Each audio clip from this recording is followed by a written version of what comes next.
ఇక్కడ ఎండ అక్కడ వాన అట ఓర్ నాయన. అప్పుడే మబ్బులు అంతలోనే మాయం. కురిసినా కొంత ఏరియాకే పరిమితం. వానలు లేవు. అసలు వాన ఉందా? ఇప్పుడు ఎండ కొడుతుంది చూడండి. దంచుతున్నది ఎండ. 7 గంటలకే ఎండ స్టార్ట్ అయింది. పక్క గ్రామాలు మండలాల్లోనే తేడాలు ఉన్నాయట. రాష్ట్రంలోని 13 జిల్లాల్లో దయనీయమైన పరిస్థితులు. ఒక మండలంలో దండిగా వాన పడితే మరో మండలంలో తీవ్ర లోటున్నది. సగటు వర్షపాతం నమోదవుతున్న పెరగని గ్రౌండ్ వాటర్. నిరుడు జూలైతో పోలిస్తే 1.11 మీటర్ల లోతున భూగర్భ జలాలు. ఎల్నినో ఎఫెక్ట్ ఉందని వరి వద్దన్నా రైతులు వినలే. ప్రాజెక్టులో నీళ్లు లేవు. వర్షాల కోసం ఎదురుచూపులు. ఏం పడతాటే లేవు. ఇప్పుడు సెప్టెంబర్లో ఇంకా భయంకరంగా ఈ ఎల్నినో ఎఫెక్ట్ ఉంటుందని అంటున్నారు. పడకపోతే పరిస్థితి ఏంది? మబ్బులు బాగానే వస్తున్నాయి. వాన పడినట్టే పడుతున్నది. కానీ ఆ వెంటనే మబ్బులు గాయబవుతున్నాయి. ఎండ ఎంటర్ అవుతున్నది. ఈ ఊరిలో ఉన్న వర్షం పక్క ఊరిలో ఉండలేదు. పక్క మండలాల్లో కూడా తేడా ఉంటున్నది. వర్షపాత సగటులో కూడా ఇదే పరిస్థితి. రాష్ట్రాన్ని యూనిట్గా చూస్తే వర్షపాతం సాధారణంగానే ఉంది. కానీ కొన్ని జిల్లాల్లో భారీ లోటు ఉన్నది. అంటే ఓవరాల్గా మనం చూసినప్పుడు బాగానే పడ్డది వర్షం అని అనిపిస్తున్నది లెక్కలు చూస్తే. కానీ కొన్ని మండలాలు అసలు వానే లేదు. కొన్ని చోట్ల పడ్డదానికంటే ఎక్కువ పడ్డది. దానివల్ల మనకి యావరేజ్ చూసినప్పుడు బాగానే ఉన్నది అనిపిస్తున్నది. కానీ చాలా మండలాల్లో చాలా జిల్లాల్లో ఇంకా లోటు వర్షపాతం చాలా భయంకరంగా ఉన్నది. సాధారణ వర్షపాతం నమోదైన జిల్లాల్లోని చాలా మండలాల్లో లోటు వర్షపాతమే ఉన్నది. ఒక మండలంలో సాధారణ వర్షపాతం ఉంటే దాని పక్కనే ఉన్న మరో మండలంలో లోటు ఉన్నది. రాష్ట్రంలో ఇది వర్షాల మాయ. కారణం ఏంటి అంటే ఎల్నినో ఎఫెక్టు. ఎల్నినో కారణం ఎవరు? మనిషి. ఇదంతా మనం పర్యావరణాన్ని ఖతం చేసుకున్నాం. మనకు ఎదురవుతున్నది పరిస్థితి. మనం బిల్డింగ్లు చూసి ఫ్లైఓవర్లు చూసి ఆహా ఓహో టెక్నాలజీ డెవలప్మెంట్ అని అంటాం కదా. ఇది డెవలప్మెంట్. చివరికి ఏమైంది? మన సావుకు వచ్చింది. అందుకే ఈ పర్యావరణం ఎన్విరాన్మెంట్కి మించిన డెవలప్మెంట్ ఇంకొకటి ఏం లేదు. ప్రకృతిని నాశనం చేసి ఏది కట్టినా నువ్వు ఎంత పెద్ద ప్రాజెక్ట్ అయినా తీసుకురా, ఎంత పెద్ద కంపెనీ అయినా తీసుకురా, అది మన నాశనానికే. హన్మకొండ, వరంగల్, జనగామ, ఖమ్మం, మేడ్చల్, మల్కాజ్గిరి జిల్లాల్లో అయితే పరిస్థితి చాలా దారుణంగా ఉందట. వాటికి తోడు భద్రాద్రి కొత్తగూడెం, యాదాద్రి, మహబూబాబాద్, సూర్యాపేట, జోగులాంబ, గద్వాల, నారాయణపేట్, వనపర్తి, ఆదిలాబాద్ జిల్లాల్లో కూడా లోటు వర్షపాతమే ఉన్నది. అటు భూగర్భ జలాలు కూడా పడిపోతున్నాయి. నిరుడితో పోలిస్తే ప్రస్తుతం 1.11 మీటర్లు దిగజారిపోయింది.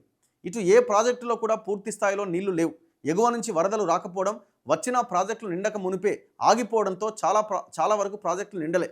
గోదావరిలో అత్యంత కీలకమైన శ్రీరామ్ సాగర్, కృష్ణాలో అతి ముఖ్యమైన నాగార్జున సాగర్ ప్రాజెక్టులకు ఇంకా వరదలే మొదలు కాలే. ఈ నేపథ్యంలో ఆయకట్టు పరిస్థితి ఆందోళనకరంగా ఉంది. ఈ పాటికే నాగార్జున సాగర్ నిండాలి. నాగార్జున సాగర్ గేట్లు ఎత్తే నీళ్లు పోతే అంత పర్యాటకులంతా అడిగి పోతుండే. ఏది అసలు సాగర్కే నీళ్లు లేవు. ఇక గేట్ ఎత్తుడెక్కడిది? Dead storage. రాష్ట్రమంతటా ప్రస్తుతం సగటు వర్షపాతం సాధారణంగా ఉన్నట్టు గణాంకాలు చెబుతున్నాయి. కేవలం 9% లోటు ఉన్నట్టు చెబుతున్నాయి. 452 మిల్లీమీటర్లకు గాను 412.7 మిల్లీమీటర్ల వాన పడ్డది. కానీ చాలా మండలాల్లో మాత్రం భిన్నమైన పరిస్థితి. 250 మండలాల్లో లోటు వర్షపాతం ఉన్నది. 7 మండలాల్లో అయితే వర్షపాత లోటు అత్యంత తీవ్రంగా ఉన్నది.